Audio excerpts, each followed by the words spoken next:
Hey, this is Craig Pine with APIs for App Devs, helping you make your own stuff and screw corporate. I created this video so that front-end devs and app devs can pick up and go quickly with their relational database backend without having to know every technical detail of establishing a database and tables.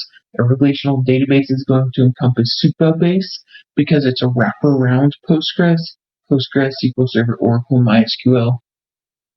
We're going to establish a many-to-many architecture on the table schemas so that you can design your tables very quickly, prevent duplicates, and be scalable.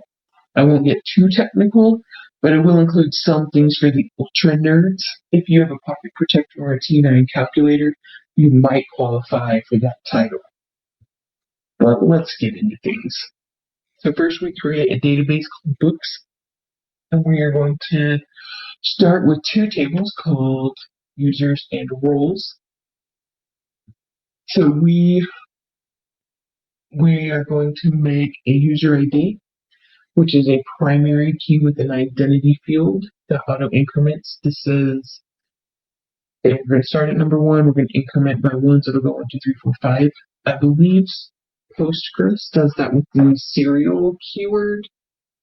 The serial keyword, I believe, does that.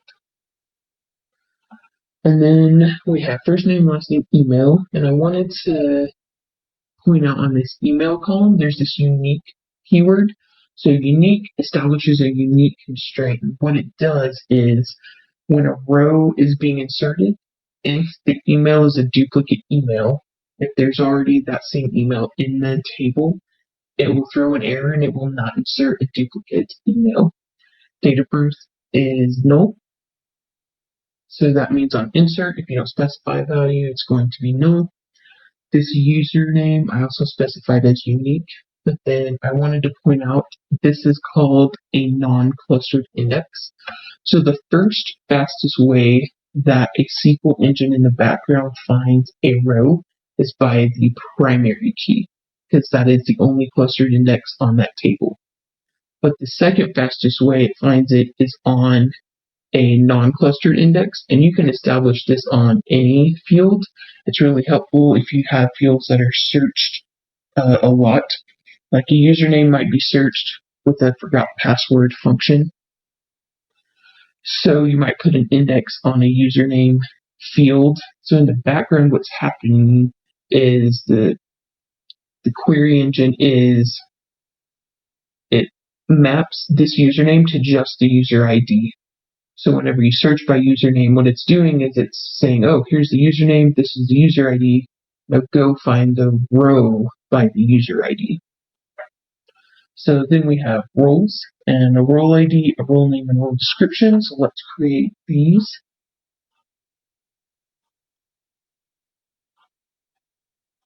And then we're going to insert some data. We're going to insert 3 users and 3 roles. And right now they are not linked. We'll select, so we can show you, we have the data and each table. So we want to give each user the role of user, the standard user role, sometimes called a member. But how do we do that? How do we map these to these? So what we do is we create a mapping table. So the mapping table normally has a standard name that is the first table and the second table. And then we have the user ID and the role ID, and these are foreign keys. So this is going to reference the user's user ID, and this is going to reference the role's role ID.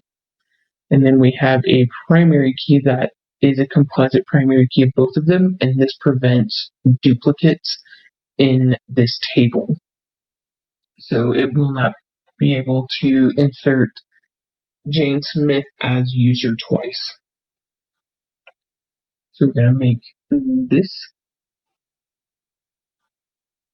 And we're going to insert each user with the role of user.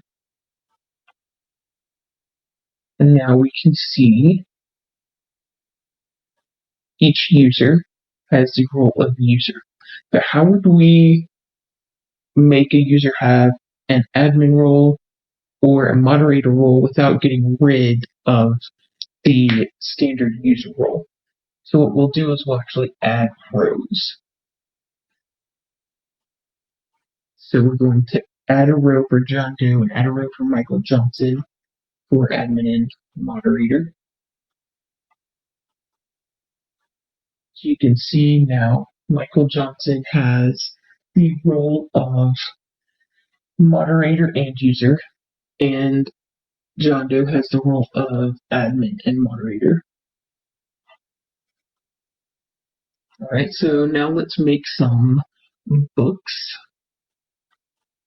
Alright, so we have books, we have authors, and we have a mapping table between books and authors. So book ID, title, genre, author ID, first name, last name, and pretty much the same setup with the foreign keys and the composite primary key. We're going to do some inserts.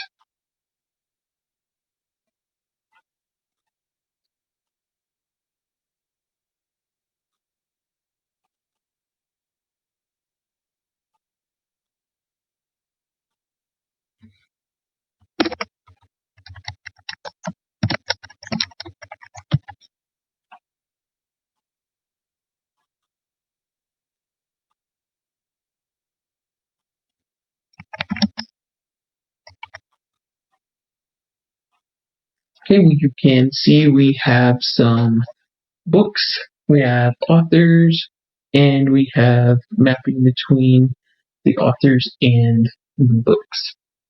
Okay, so we want to pretend that a user has checked out books. So I'm going to make a mapping table called users books. Multiple users, multiple books. And in this one, we're going to do it a little bit different. So we have a standard primary key because a user could check out a book more than one time. And if we made the primary key to be composite between user ID and book ID, it would throw out any duplicates. So we also have a checkout date, a due date, a check-in date, and it also has this default keyword. So on insert, we're going to insert the value of 11/1900 for a check-in date, because obviously the check-in date hasn't happened yet. And 11/1900 is pretty standard as a date insert into a date field. So we're going to create users books. All right. Select all from users books. Nothing in there. Let's go add some. All right. So in our users books, John Doe has read, or he checked out Lord of the Rings on November 11th, Jane Smith on November 10th, and Michael Johnson checked out To Kill a Mockingbird on October 28th, and he was supposed to have returned it on the 4th, but he has not. So on our select statement, the first thing I want to point out is these are aliases, so that when you're writing what you're selecting, you don't have to write out the same table. And we're doing inner join on the IDs, and normally you're going to start with your table that has the most foreign keys or the most where filters. And currently, the users books has both of those. So here we see the title, the username, and the due date and the check-in date. So if we wanted to list a history of all books by a user, we just say where user ID equals 3 if we wanted for Michael Johnson, and if he had checked out a bunch of books, they would appear here. And then if we want all the overdue books, we're going to do where the due date is less than today.